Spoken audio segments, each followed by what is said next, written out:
Hola, soy Sofía.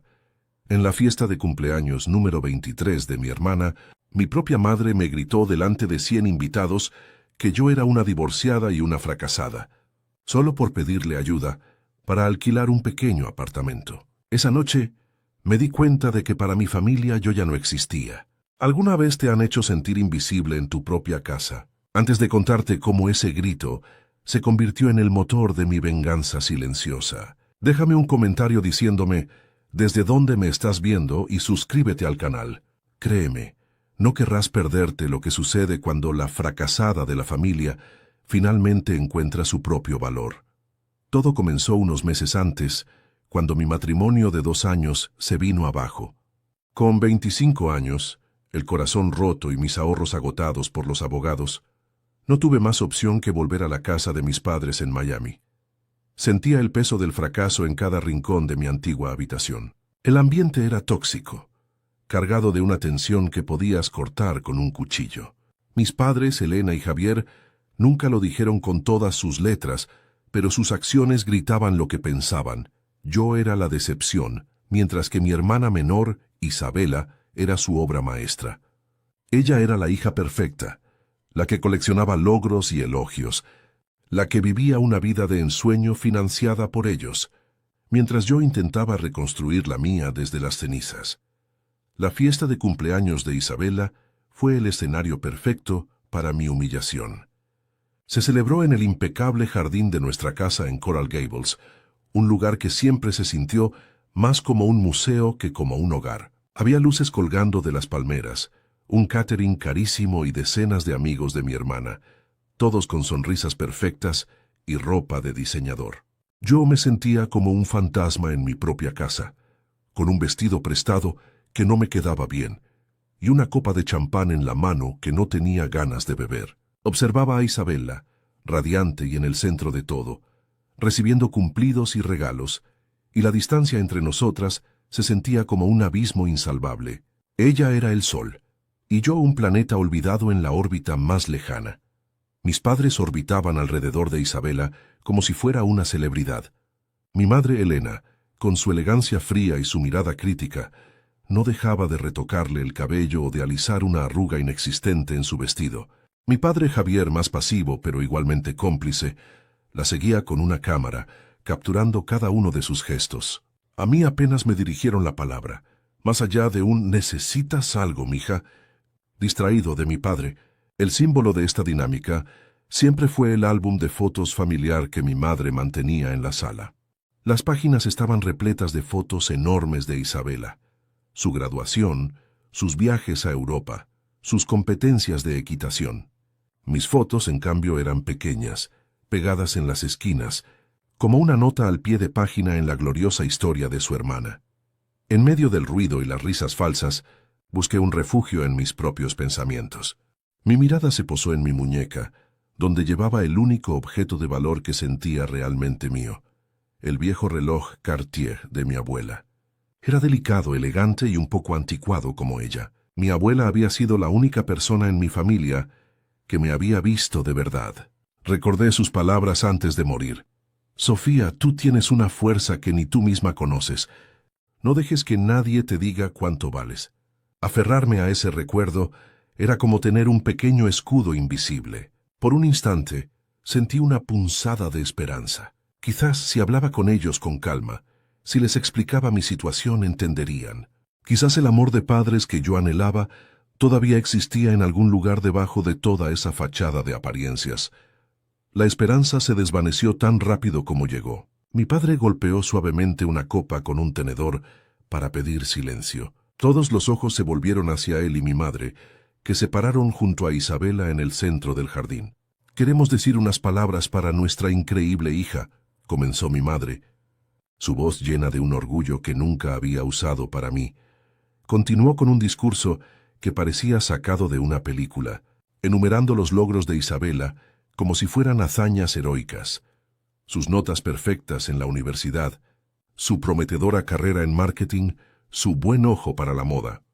Yo me quedé allí entre la multitud, sintiéndome cada vez más pequeña, como si me estuviera encogiendo físicamente con cada palabra de elogio que no era para mí. Y entonces Llegó el gran final. Pero las palabras no son suficientes para expresar cuánto te amamos y lo orgullosos que estamos de ti, dijo mi padre, sacando una pequeña caja de terciopelo azul. No eran joyas. Dentro, sobre un cojín de seda, había un juego de llaves. Para nuestra hermosa hija, un hogar, anunció mi madre con una sonrisa triunfal.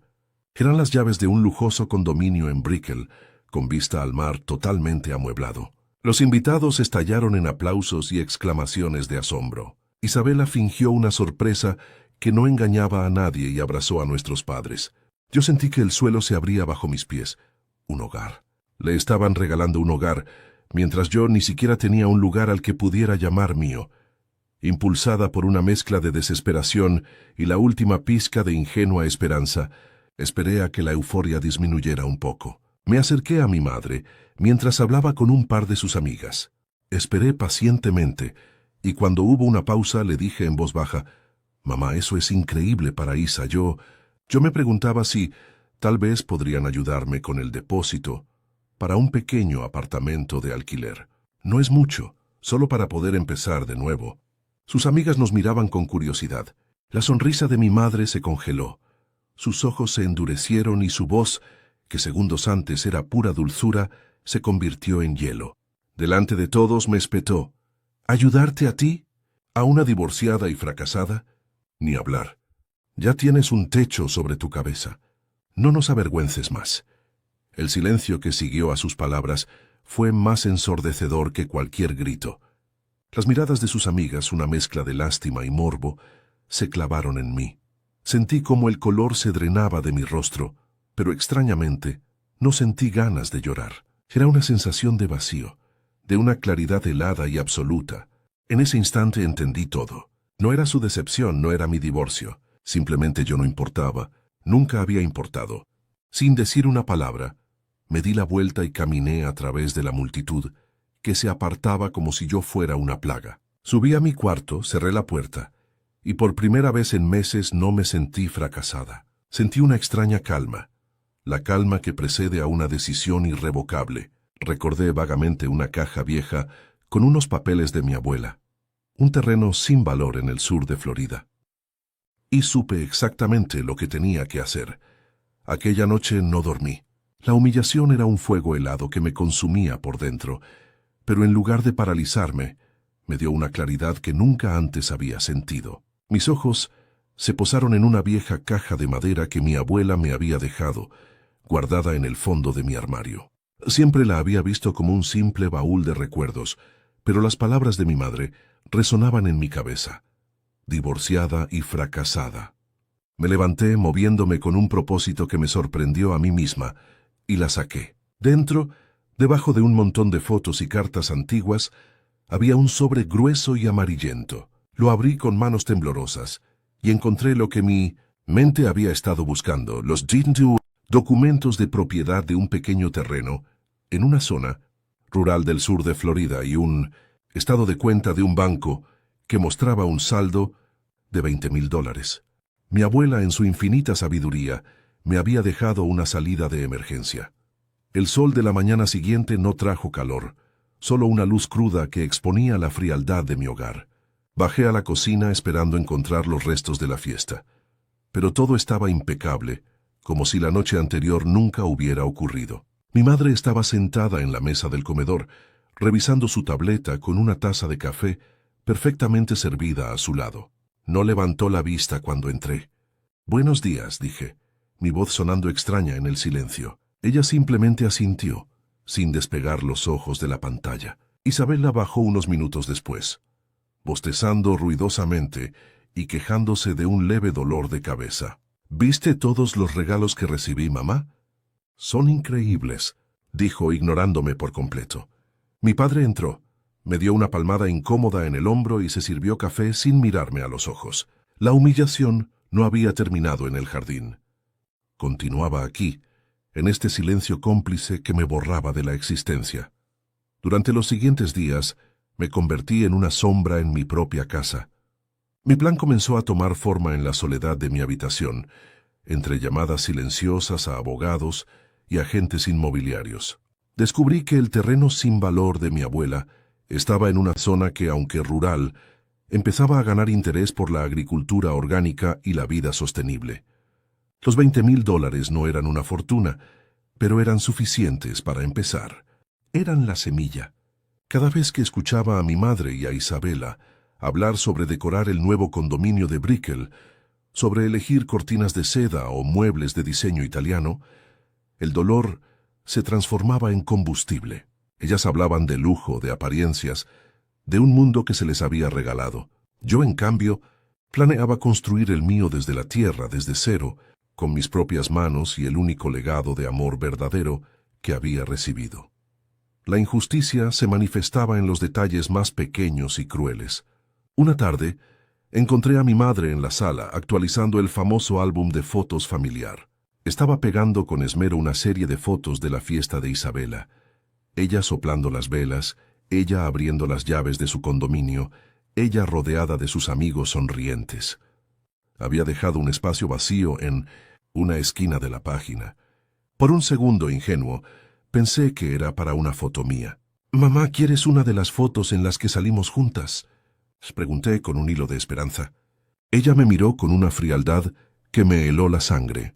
«No, Sofía, este espacio es para la foto profesional que le tomarán a Isabela en la entrada de su nuevo edificio. No arruines la composición». Y así, con esa simple frase, me borró una vez más, confirmando que en la narrativa de su familia perfecta yo era un error de edición. Esa misma noche, mientras Isabela le mostraba a mi padre un catálogo de sofás carísimos en su computadora, decidí que era el momento. La indiferencia de mi padre era casi peor que la crueldad de mi madre. Él simplemente existía, permitiendo que todo sucediera, validando el desprecio con su pasividad. Yo era invisible para ambos. Me senté en mi cama y miré el reloj Cartier de mi abuela en mi muñeca. Su tic-tac era constante, rítmico, un pequeño corazón mecánico que me recordaba que el tiempo seguía avanzando y que el mío estaba a punto de empezar de verdad. Recordé a mi abuela diciéndome una vez, mientras plantábamos juntas en su pequeño jardín: «La tierra es honesta, Sophie. Lo que le das, te lo devuelve». No como las personas. En ese momento, entendí el verdadero valor de su herencia. No era solo el dinero o la tierra, era la lección. Mi plan se ejecutó con una precisión militar nacida de la desesperación. Durante una semana, empaqué mis pocas pertenencias en cajas baratas, mientras mi familia estaba ocupada con la mudanza de Isabela. Vendí en línea algunas de las joyas de mi antiguo matrimonio, cualquier cosa que me atara a ese pasado de fracaso que me habían asignado. Nadie se dio cuenta. Nadie preguntó qué hacía encerrada en mi cuarto durante horas. Para ellos yo ya me había ido mucho antes. La noche antes de mi partida, me quedé despierta escuchando los sonidos de la casa. Escuché la risa de Isabela hablando por teléfono, el murmullo del televisor en la habitación de mis padres. Eran los sonidos de una vida de la que yo ya no formaba parte. No sentí tristeza, solo una extraña sensación de alivio, como un prisionero que escucha el sonido de las llaves que abrirán su celda. El día de la mudanza de Isabela fue mi día de liberación. Mientras mi padre y un par de hombres contratados cargaban cajas de diseño en un camión y mi madre supervisaba cada movimiento con la precisión de un general, yo metí mis propias cajas en mi viejo carro. Nadie me prestó atención. Estaban demasiado ocupados celebrando el éxito prefabricado de su hija favorita como para notar el silencioso éxodo de la otra. Isabela, con un vestido de verano y gafas de sol de diseñador, ni siquiera se giró para mirarme. Estaba demasiado ocupada dirigiendo a los hombres, señalando qué caja era más frágil, cuál contenía sus preciados zapatos. La ironía era dolorosa. Su ascenso a su nuevo y lujoso hogar era la tapadera perfecta para mi escape hacia la incertidumbre. Antes de irme, volví a entrar en la casa por última vez. La sala estaba vacía. Sobre la mesita de centro estaba el álbum de fotos, abierto en la página de la fiesta. El espacio en blanco seguía allí, esperando la foto perfecta de Isabela. Con una calma que no sabía que poseía, tomé un pequeño retrato de mi abuela de mi cartera, uno donde sonreía con calidez, y lo coloqué cuidadosamente sobre ese espacio vacío. No encajaba, no seguía la composición de mi madre, pero para mí era la única imagen que importaba. Era un acto de desafío silencioso, un pequeño recordatorio de que existía un amor más allá de esas paredes. Fue mi manera de decir adiós, no a ellos, sino a la versión de mí misma que habían intentado destruir. Conduje sin mirar atrás. El lujoso vecindario de Coral Gables fue desapareciendo en mi espejo retrovisor, reemplazado por la autopista y la promesa de un horizonte desconocido. No dejé una nota dramática, solo un simple mensaje de texto a mi madre. Necesito tiempo para mí, estaré bien. Sabía que no se preocuparían. Probablemente sentirían alivio.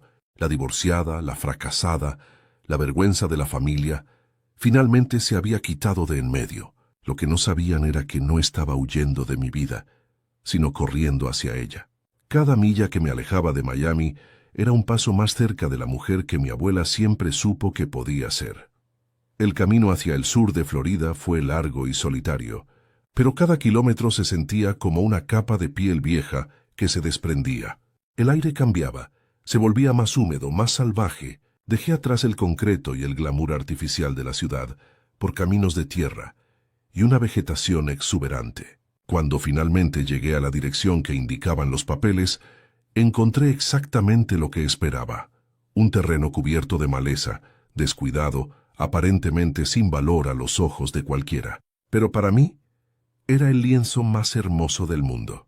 Era un lugar donde nadie me conocía, donde no tenía un pasado que me definiera. Era la tierra prometida. Bajé del carro, sentí el sol en mi cara y por primera vez en años respiré hondo. Este era el comienzo. La primera noche fue dura. Dormí en mi carro, escuchando los sonidos extraños de la naturaleza, con una mezcla de miedo y emoción. A la mañana siguiente, comencé el trabajo. Con el dinero de mi abuela, compré herramientas básicas, semillas, y contraté a un hombre local para que me ayudara a limpiar una pequeña parte del terreno. Fue un trabajo agotador, físico, que me dejaba exhausta al final de cada día. Mis manos, antes acostumbradas a un teclado, se llenaron de ampollas y callos. Pero cada gota de sudor era una purificación. Estaba arrancando las malas hierbas de mi vida, tanto literal como figuradamente. Estaba construyendo algo real, algo tangible, algo que nadie podría arrebatarme con una palabra cruel o una mirada de desdén. Estaba finalmente construyendo mi propio hogar. Los primeros meses fueron una batalla contra la naturaleza y contra mis propios límites. Cada amanecer traía consigo un dolor muscular que no sabía que podía existir, y cada atardecer una capa de tierra y sudor que se sentía como una segunda piel. Pero con cada mala hierba que arrancaba, sentía que arrancaba también una de las mentiras que me habían contado sobre mí misma. Con cada semilla que plantaba, sembraba una nueva posibilidad. El hombre que contraté, un agricultor local llamado Carlos, era un hombre de pocas palabras pero de una sabiduría inmensa. Me enseñó a leer la tierra, a entender sus ritmos, a respetar su poder. Lentamente, el terreno descuidado comenzó a transformarse. Pequeños brotes verdes empezaron a surgir de la tierra oscura, y con ellos una versión de mí que no conocía, más fuerte, más resiliente, más real. A pesar del aislamiento autoimpuesto, el mundo exterior a veces encontraba la forma de filtrarse. Un día, mientras descansaba bajo la sombra de un roble, mi teléfono vibró. Era un número desconocido de Miami. Dudé, pero la curiosidad pudo más. Era mi madre. Su voz sonaba exactamente igual, cortante y sin rastro de calidez. No preguntó cómo estaba, ni dónde estaba. Fue directo al grano. Sofía, el abogado de tu divorcio necesita que firmes unos papeles finales. Dice que te ha estado enviando correos. ¿Puedes por lo menos tener la decencia de responderle? Estás retrasando todo. Sentí un nudo en el estómago. ¿Estás bien? Nada. Solo era una molestia, un trámite pendiente en su vida ordenada. Colgué sin decir palabra, y la rabia me dio fuerzas para trabajar 3 horas más, hasta que la noche me impidió ver mis propias manos. Esa noche, la conversación con mi madre me dejó inquieta. La soledad, que hasta entonces había sido mi aliada, se sentía pesada. Buscando algo que me distrajera, volví a abrir la vieja caja de madera de mi abuela. Necesitaba un recordatorio de por qué estaba allí. Mientras revolvía las fotos y las cartas, mis dedos rozaron un doble fondo que nunca antes había notado. Con el corazón latiéndome con fuerza, lo levanté. Debajo había un sobre delgado, sellado con cera, con mi nombre escrito en la elegante caligrafía de mi abuela. No era un documento legal, era una carta. Mis manos temblaban mientras rompía el sello. La fecha era de hacía casi 10 años, mucho antes de que ella muriera. La había escrito para que yo la encontrara solo si alguna vez me sentía completamente perdida. La carta comenzaba con palabras que me hicieron llorar al instante. Mi querida Sofía, si estás leyendo esto, es porque el mundo te ha mostrado su cara más dura, y me temo que esa cara se parece mucho a la de tu propia familia. Mi abuela continuaba explicando, con una mezcla de tristeza y amor feroz, que siempre había visto la ceguera de mi madre hacia mí. Escribió sobre la obsesión de Elena por las apariencias, su necesidad de tener una hija trofeo como Isabela para validar su propio éxito. Tu madre te quiere, a su manera rota y superficial, pero nunca entenderá tu profundidad, tu sensibilidad. Le asusta, porque es un espejo de todo lo que ella sacrificó por el estatus. Describió el terreno y el dinero no como una herencia, sino como semillas de escape, un plan de contingencia que esperaba que nunca tuviera que usar. Cada palabra era una revelación que reconfiguraba mi pasado. La crueldad de mi madre no era solo sobre mí, era sobre ella, sobre sus propias inseguridades y su incapacidad para amar incondicionalmente.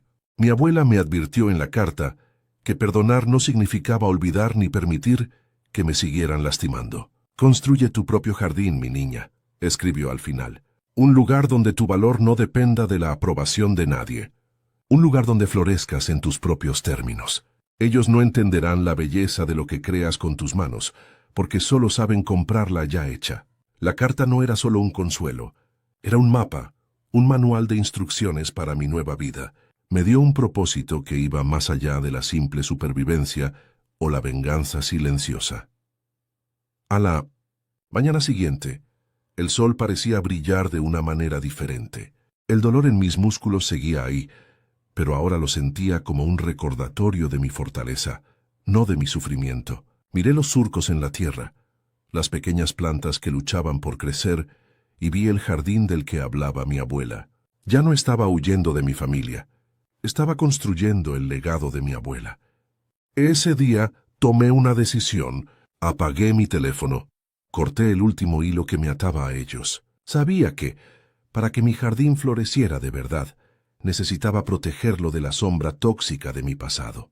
Necesitaba un silencio total, un tiempo en el que mi única conversación fuera con la tierra, con el sol y con el recuerdo de la única persona que siempre me había visto. Pasaron los meses, que se convirtieron en 1 año, y luego en 2. Mi pequeño proyecto comenzó a dar frutos, literalmente. Lo que empezó como un huerto de subsistencia se convirtió en una pequeña granja orgánica. Vendía mis productos en un mercado local los fines de semana y la gente empezó a reconocer la calidad y el cuidado que ponía en todo. Con las ganancias reinvertí, compré más tierra adyacente, instalé un sistema de riego por goteo y empecé a construir una pequeña casa, un hogar de verdad, diseñado por mí, con grandes ventanales que miraban hacia mis cultivos. Cada viga que colocaba, cada pared que levantaba, era un ladrillo más en la fortaleza de mi nueva identidad. Ya no era Sofía, la divorciada fracasada, era Sofía, la agricultora. A veces por las noches, mientras miraba las estrellas desde el porche de mi casa, a medio construir, me preguntaba qué estarían haciendo ellos. Me imaginaba a Isabela en su lujoso condominio de Brickell, publicando fotos de su vida perfecta en redes sociales. Me imaginaba a mis padres en su casa de Coral Gables, manteniendo las apariencias, probablemente habiendo llenado ya el espacio vacío del álbum de fotos. Pero la imagen ya no me causaba dolor. Sentía una distancia enorme, no solo física, sino emocional. Era como ver una película de una vida que ya no era la mía. El reloj Cartier de mi abuela en mi muñeca, ahora desgastado por el trabajo duro, era el único vínculo tangible con ese pasado, pero su significado había cambiado. Ya no era un escudo, era una brújula que me había guiado hasta aquí. Un día, mientras revisaba mis cuentas en la pequeña oficina que había improvisado en mi casa, me di cuenta de algo que me dejó sin aliento. Mi pequeño negocio no solo era sostenible, sino que estaba empezando a ser rentable, mucho más de lo que jamás había imaginado. El terreno sin valor se había convertido en una mina de oro verde. La ironía me hizo sonreír. Mi familia, tan obsesionada con el dinero y el estatus, nunca habría visto el potencial que yacía bajo la maleza. Su visión del valor era tan limitada, tan superficial. Habían invertido en un condominio de lujo, un activo que se deprecia y que genera gastos constantes. Yo había invertido en la tierra, en algo vivo, algo que crecía y se multiplicaba. Con esta nueva seguridad financiera, mi confianza floreció a la par de mis cultivos. Empecé a contratar a más gente del pueblo, a expandir mi línea de productos a mermeladas y conservas caseras. Mi granja se estaba convirtiendo en un pequeño pilar de la comunidad local. La gente me conocía por mi nombre, respetaba mi trabajo. Por primera vez en mi vida, sentía que pertenecía a un lugar. No era un sentimiento que me hubieran regalado. Era algo que había cultivado con mis propias manos, con sudor y tierra. Y mientras me preparaba para la cosecha más grande que había tenido hasta la fecha, un pensamiento cruzó mi mente, no como una necesidad, sino como una curiosidad lejana. ¿Qué pensarían si pudieran verme ahora? No sabía que, muy pronto, tendría la respuesta. El tercer aniversario de mi exilio autoimpuesto llegó sin fanfarrias, marcado solo por el cambio de las estaciones en mis cultivos. Mi granja, que había bautizado como el legado de abuela, ya no era un simple proyecto de supervivencia. Se había convertido en un negocio próspero. Tenía contratos con varios restaurantes orgánicos en pueblos cercanos y una lista de espera para mis cestas de productos semanales. Había construido mi pequeña casa, simple pero sólida, con una terraza que se abría hacia los campos. La paz que sentía no era la ausencia de problemas, sino la confianza en mi capacidad para resolverlos. Había pasado de sentirme una fracasada a ser la arquitecta de mi propio mundo, un mundo fértil y honesto, regido por el sol y la lluvia, no por la aprobación de otros. Ya casi no pensaba en ellos, o eso creía yo. La primera piedra que rompió la calma de mi estanque llegó en un sobre de color crema con el logo de un prestigioso bufete de abogados de Miami. Mi corazón dio un vuelco, asumiendo que era algo relacionado con mi divorcio, un cabo suelto que había olvidado. Pero no lo era. Se trataba de la ejecución del testamento de un tío abuelo lejano, y yo, como parte de la familia, estaba siendo notificada formalmente. No era por el dinero, que era una suma insignificante, sino por la lista de herederos. Allí estaban sus nombres, Elena, Javier, Isabela, y el mío, Sofía, con mi última dirección conocida en Coral Gables. Ver mi nombre junto a los suyos después de tanto tiempo fue como ver un fantasma. Me recordó que legalmente yo todavía existía en su universo, aunque emocionalmente me hubieran extirpado hacía mucho tiempo. Esa noche me senté en la terraza con la carta en la mano, el papel sintiéndose extraño y ajeno entre mis dedos callosos. Miré el reloj Cartier en mi muñeca, su delicada elegancia un contraste marcado con mi ropa de trabajo. Durante 3 años, ese reloj había sido mi único vínculo con el pasado, un recordatorio del amor incondicional de mi abuela. Pensé en la ironía de todo. Mis padres me habían desterrado por ser una fracasada, pero la única herencia que yo había valorado, la de mi abuela, me había dado más riqueza, real y espiritual, de la que ellos jamás podrían comprender. Ellos seguían atrapados en su mundo de apariencias, notificándome de testamentos y formalidades, mientras yo vivía una vida real, sucia y absolutamente maravillosa. El silencio de ellos ya no dolía. Ahora simplemente subrayaba la distancia que yo misma había elegido. La curiosidad, sin embargo, es una semilla difícil de arrancar. La carta me había hecho pensar en ellos, y un día, mientras buscaba proveedores de equipos agrícolas en línea, un impulso me llevó a buscar el nombre de Isabela en las redes sociales. Su perfil era público, un escaparate perfectamente curado de una vida de lujo, viajes, cenas en restaurantes caros, ropa de diseñador. Pero al mirar más de cerca, noté algo extraño. Las publicaciones se habían vuelto menos frecuentes en los últimos 6 meses. Las sonrisas en las fotos parecían forzadas, casi desesperadas. La última foto, de hacía una semana, la mostraba sola en el balcón de su condominio en Brickell, con una copa de vino y una leyenda que decía: «A veces, las vistas más hermosas pueden sentirse las más solitarias». No sentí compasión, sino una fría premonición. Pocos días después, la premonición tomó una forma más concreta. Recibí un correo electrónico en la cuenta de la granja. El asunto era consulta urgente. Lo abrí, esperando que fuera de un cliente. Pero el remitente era un agente inmobiliario de Miami. El mensaje era breve y profesional, preguntando si yo era la propietaria de la granja, el legado de abuela, y si estaría interesada en una posible oferta de compra por parte de un cliente privado que busca invertir en terrenos agrícolas. Mi primer instinto fue borrarlo. No estaba en venta, pero algo en el tono, en la urgencia, me hizo dudar. Investigué el nombre del agente. Trabajaba para una de las agencias de lujo más exclusivas de Miami, la misma que le había vendido el condominio a mis padres para Isabela. Una pieza más del rompecabezas encajaba en su lugar, y la imagen que formaba era una de ruina.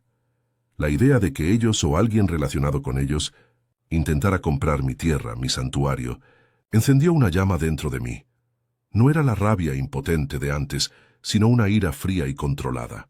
Se atrevían a pensar que mi éxito, mi paz, mi vida, tenía un precio, que podían venir con su dinero y comprar lo que yo había construido con mi sudor y mis lágrimas, de la misma manera que habían comprado el éxito prefabricado de Isabela. Recordé las llaves de su condominio, entregadas como un trofeo.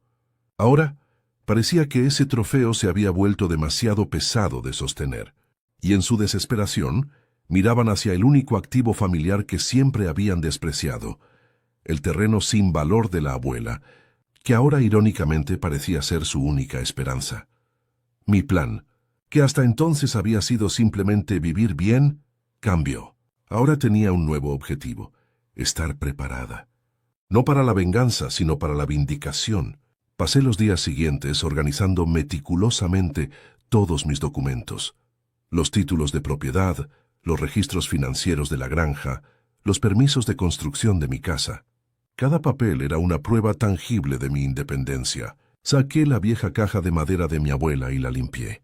Dentro, volví a leer su carta, sus palabras ahora resonando con una nueva urgencia.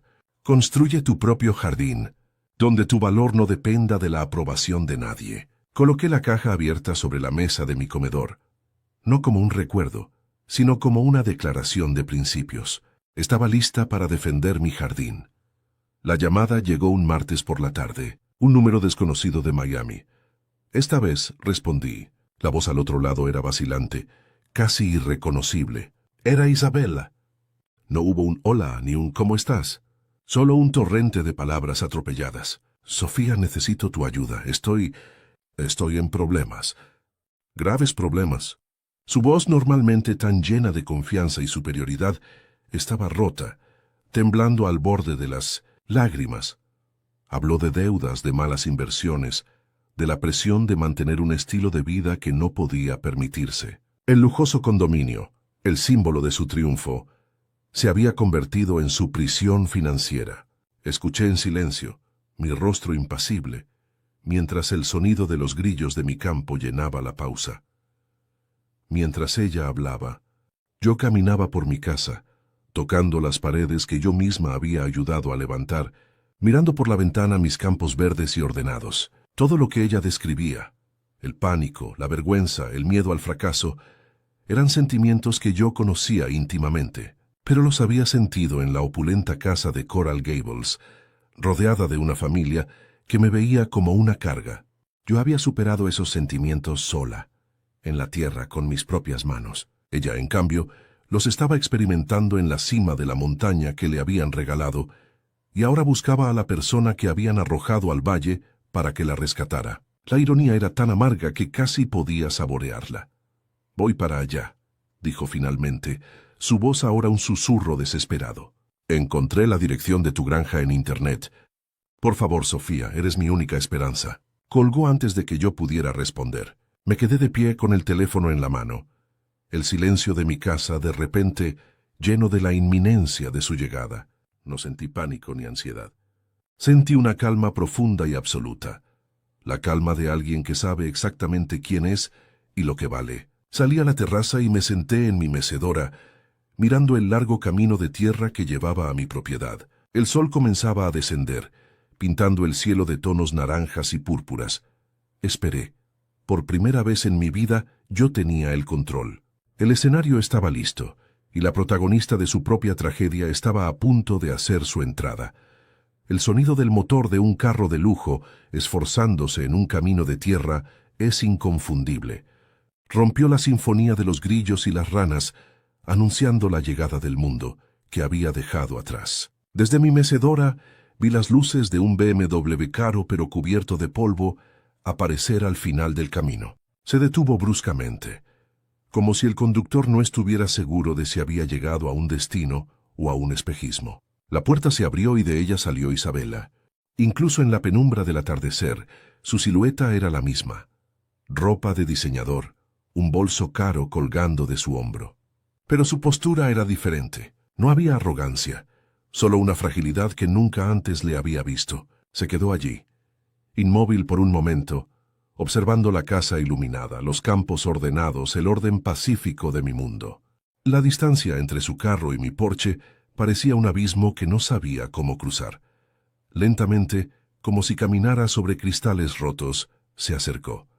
Sus tacones se hundían en la tierra, desequilibrándola a cada paso. Cuando llegó a la luz del porche, vi su rostro con claridad. Estaba pálida, sus ojos hinchados y rodeados de ojeras que ni el maquillaje más caro podía ocultar.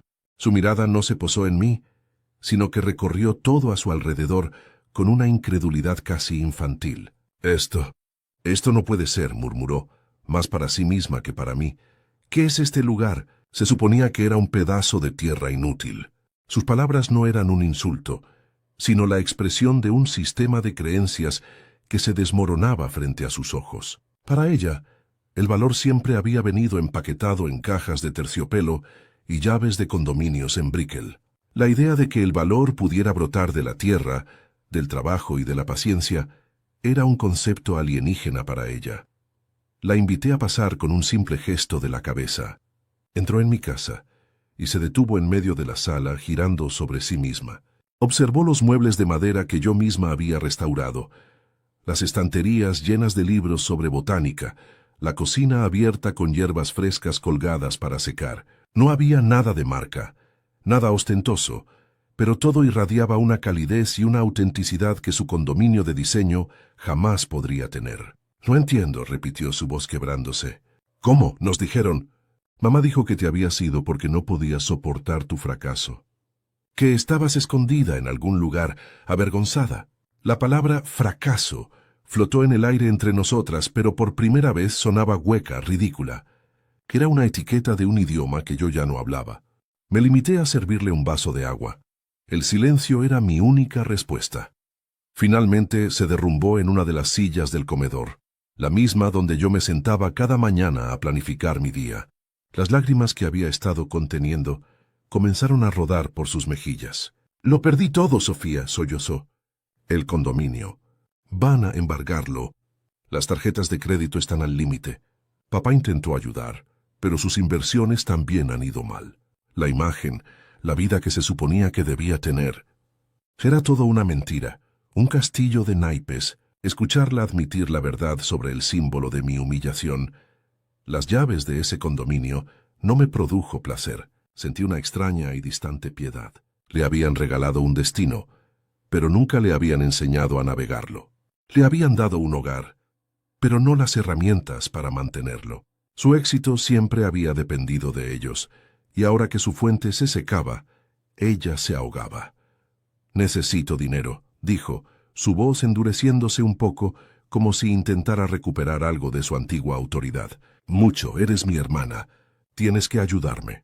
«¿Esto?», dijo, señalando con un gesto vago todo lo que la rodeaba. «Esto vale mucho ahora, ¿verdad?». El agente inmobiliario dijo que este tipo de granjas orgánicas son una mina de oro. Puedes vender una parte o pedir un préstamo. Tienes que hacerlo. La vieja dinámica familiar resurgió en su petición.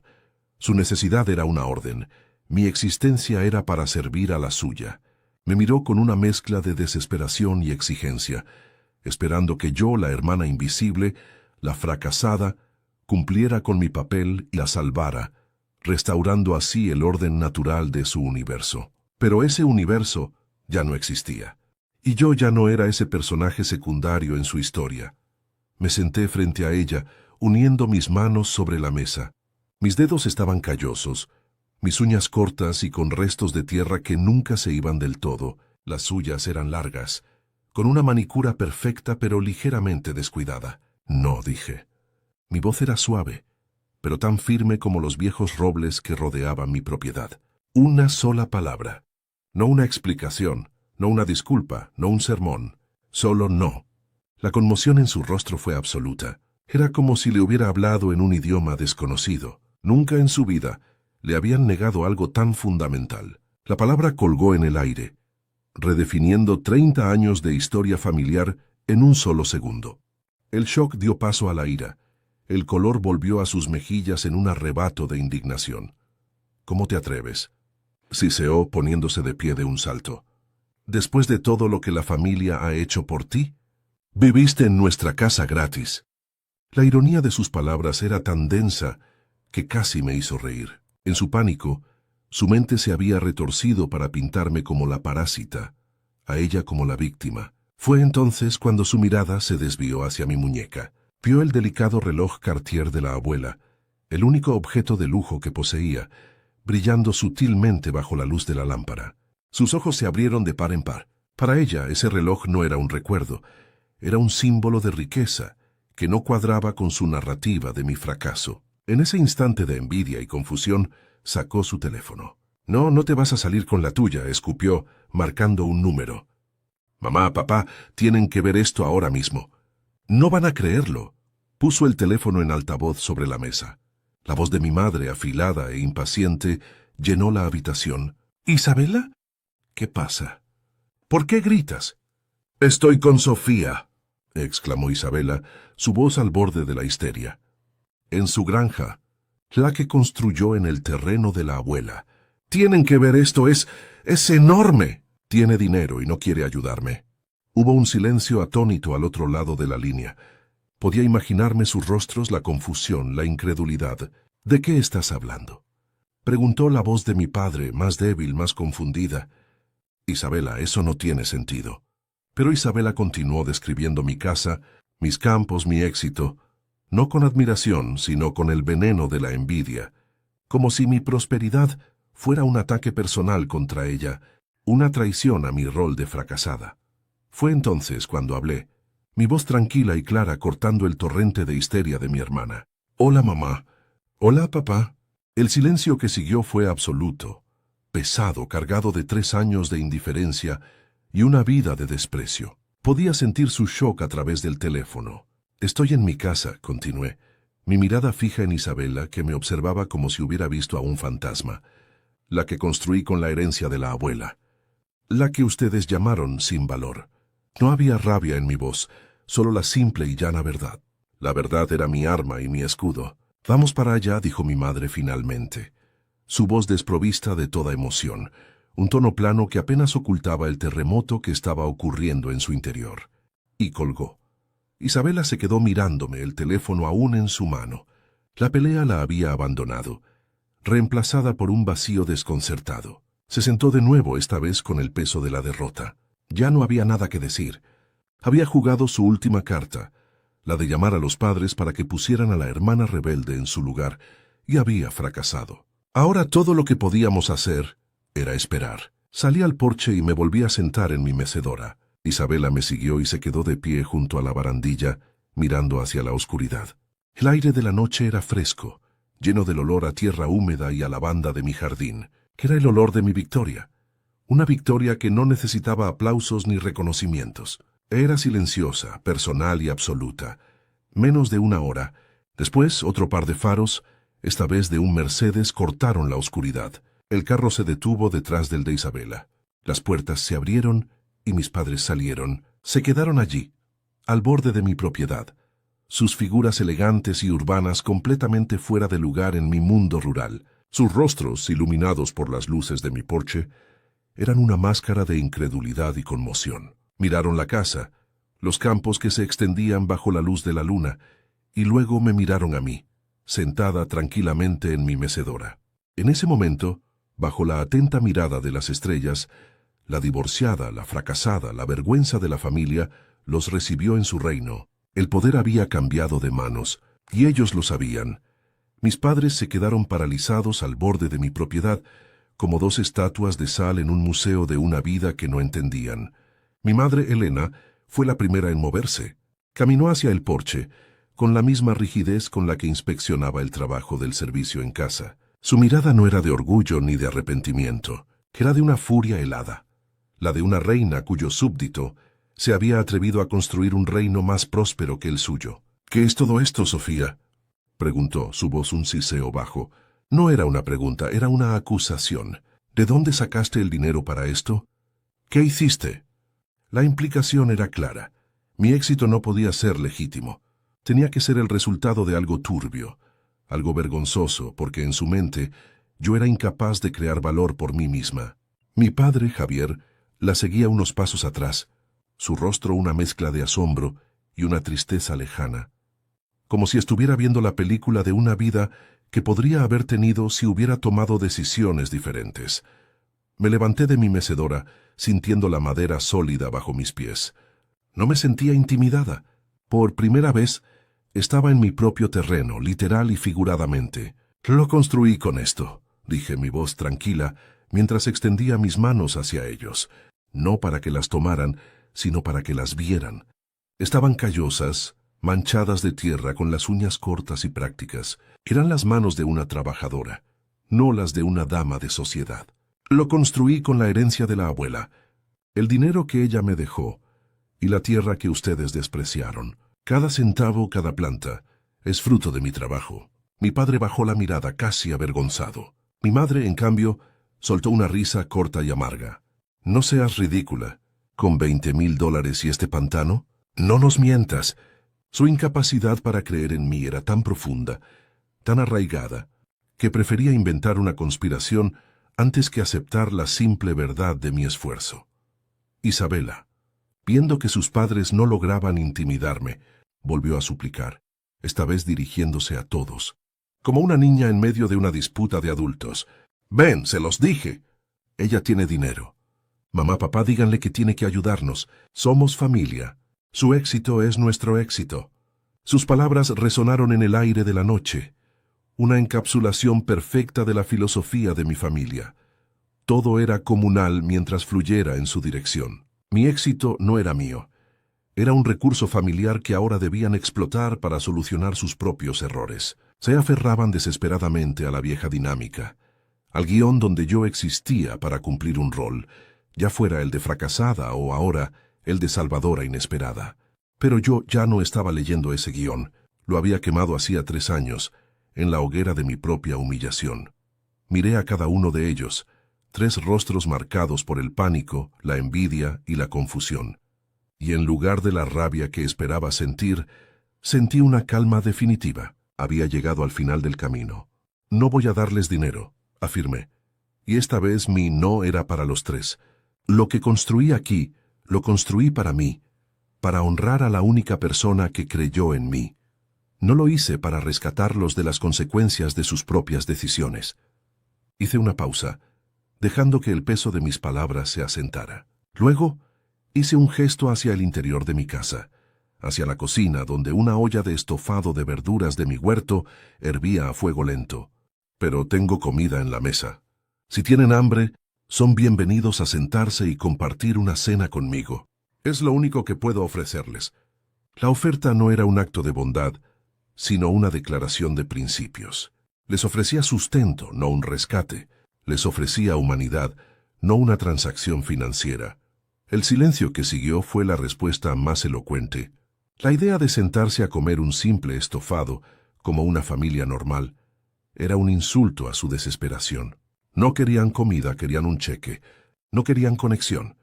Querían una solución. Mi madre me miró con un desprecio que superaba todo lo que había visto antes. Era la mirada que le das a un traidor. «Vámonos, Javier», dijo su voz quebrada por la rabia. No hay nada para nosotros aquí.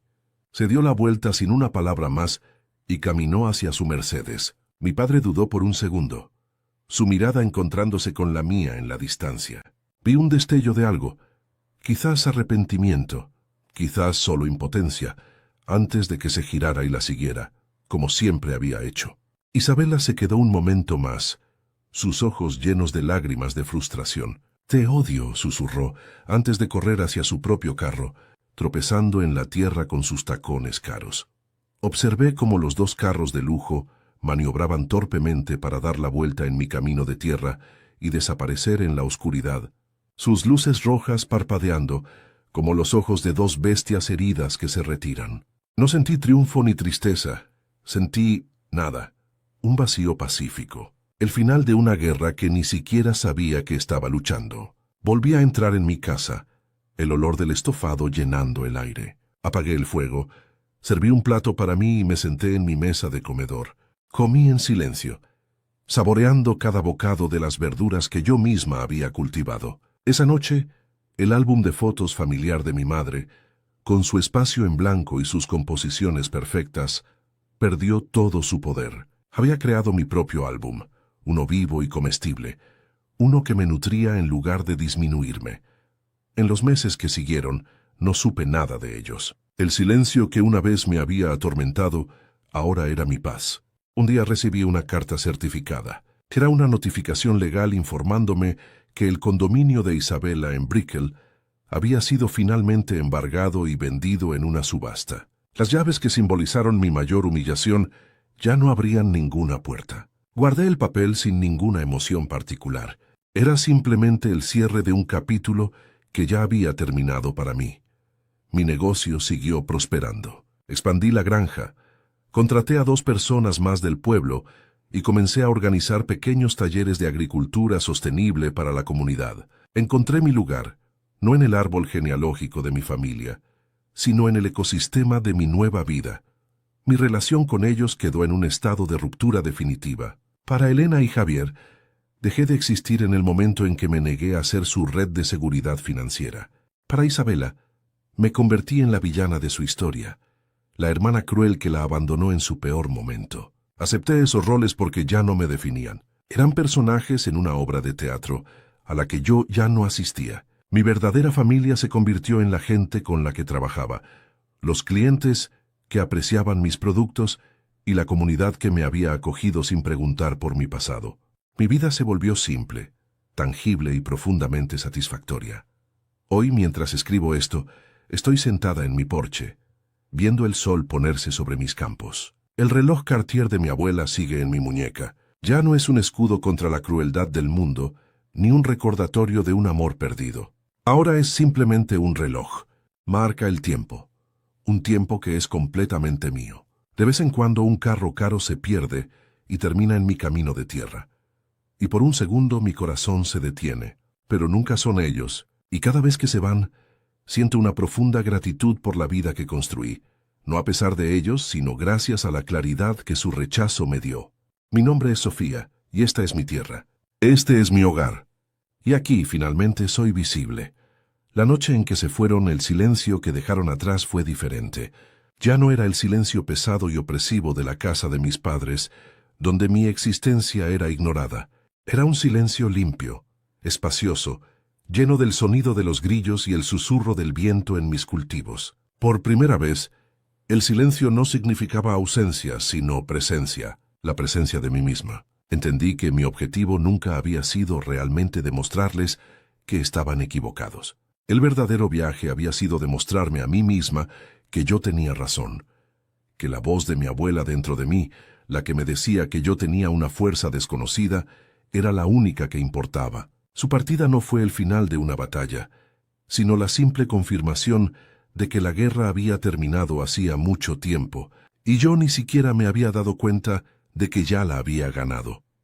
Lo que aprendí en ese momento, y lo que quiero compartir contigo, es que el valor propio no es algo que se pide, se negocia o se espera recibir de los demás. Es algo que se cultiva, como una semilla en la tierra. Durante años, busqué su aprobación como un girasol busca desesperadamente el sol. sin darme cuenta de que estaba plantada en una tierra tóxica que nunca me dejaría florecer. Mi verdadero crecimiento no comenzó cuando encontré el éxito, sino cuando dejé de buscar su validación. Mi familia vino a mi granja buscando dinero, un recurso externo para tapar sus propios agujeros.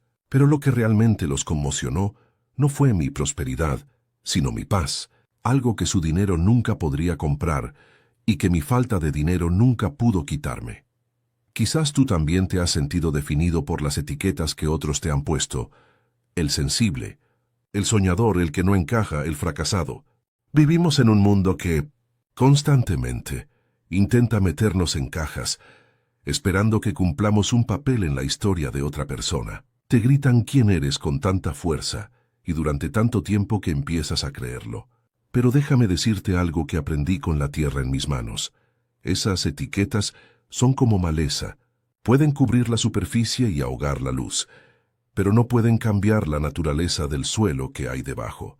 Tu verdadero ser, tu potencial, siempre está ahí, esperando pacientemente a que tengas el coraje de arrancar lo que no te pertenece y empezar a sembrar tu propia verdad.